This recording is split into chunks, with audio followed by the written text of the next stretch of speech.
ചൈനയിൽ നടക്കുന്ന ഷാങ്ഹായ് ഉച്ചകോടിയിൽ പഹൽഗാം ഭീകരാക്രമണത്തെ പരാമർശിക്കാത്തതിൽ പ്രതിഷേധിച്ച് പ്രതിരോധ മന്ത്രി രാജ്നാഥ് സിംഗ്. സംയുക്ത പ്രസ്താവനയിൽ രാജ്നാഥ് സിംഗ് ഒപ്പുവച്ചില്ല.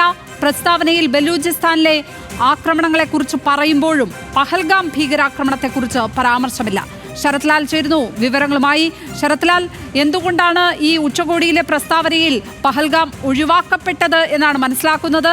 ഏതായാലും പ്രസ്താവനയിൽ, സംയുക്ത പ്രസ്താവനയിൽ ഒപ്പുവയ്ക്കാതെ രാജ്നാഥ് സിംഗ് പ്രതിഷേധം രേഖപ്പെടുത്തിയിരിക്കുന്നു.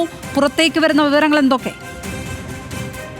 ലക്ഷ്മി, ഇന്ത്യ വളരെ കടുത്ത പ്രതിഷേധമാണ് ഇക്കാര്യത്തിൽ ഷാങ്ഹായ് ഉച്ചകോടി അധികൃതരെ അറിയിച്ചിരിക്കുന്നത്. കാരണം ഈ ബലൂചിസ്ഥാനിലെ ആക്രമണത്തെ, പാകിസ്ഥാനിലെ ബലൂചിസ്ഥാനിലെ ആക്രമണത്തെ പോലും പരാമർശിച്ചിരിക്കുന്നു. അതേപോലെ തന്നെ ബർമയിലെ ആക്രമണത്തെ പരാമർശിച്ചിരിക്കുന്നു.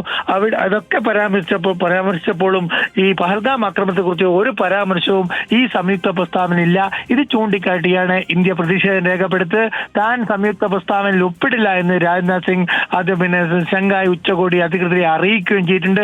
ഏതായാലും ഷാങ്ഹായ് ഉച്ചകോടിയിൽ ഇന്ത്യ ഒരു ശക്തമായ നിലപാടെടുത്തു എന്ന് വേണം തന്നെ പറയാൻ. നേരത്തെയുള്ള തന്റെ പ്രസംഗത്തിലും രാജ്നാഥ് സിംഗ് വളരെ വ്യക്തമായി പാകിസ്ഥാനെ വളരെ രൂക്ഷമായ രീതിയിൽ കുറ്റപ്പെടുത്തി പ്രസംഗിച്ചിരുന്നു.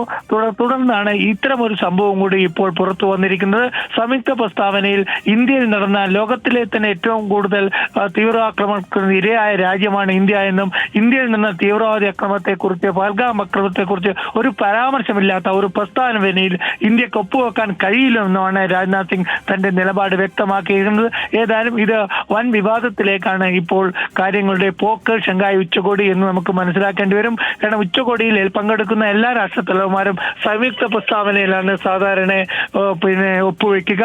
അതുകൊണ്ട് തന്നെയാണ് ആ ഒരു ഉച്ചകോടിയുടെ അന്തസ്സുത്തെയാണ് ഈ സംയുക്ത പ്രസ്താവനയിൽ കൂടി പുറത്തു വരുന്നത്.